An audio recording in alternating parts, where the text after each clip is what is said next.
Regulatory signs. Ito yung pag nahuli ka na hindi mo to sinunod, pwede kang magkaroon ng violation.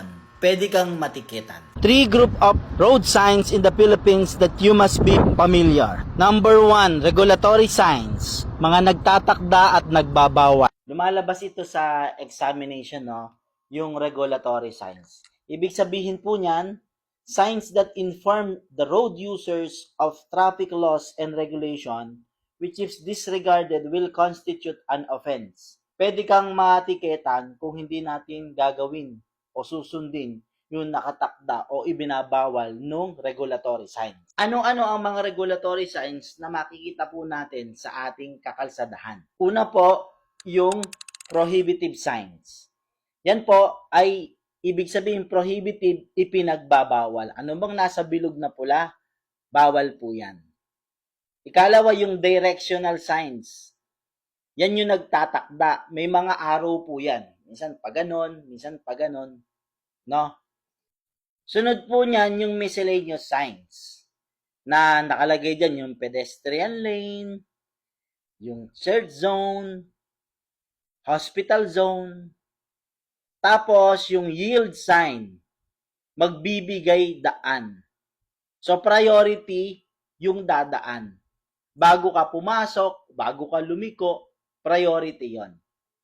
Tapos ito pang isa, yung stop sign. Lagi pag nakikita natin ito, napakahalaga po na huminto tayo. This is for our safety. And syempre pag safe ka, safe din yung iba.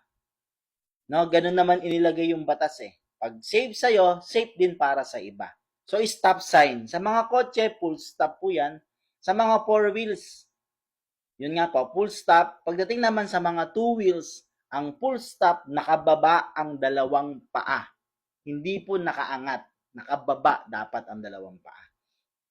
Tapos, ito naman yung mga parking and giveaway signs. Pwedeng no parking, pwedeng parking. So, kung ito po na mga signs na ito ay hindi natin susundin, we will constitute an offense. May violation, may ticket. Tandaan natin ang mga signs na yan ng regulatory signs, nagtatakda at nagbabawal ay makakatulong sa ating mga safety and to the safety of other road users.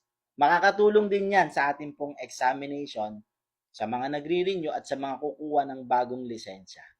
Laging tatandaan, maging caring sa ating pagmamaneho, gamitin ang mga road signs na ito para maging caring at laging magtagubilin sa ating pagbiyahe.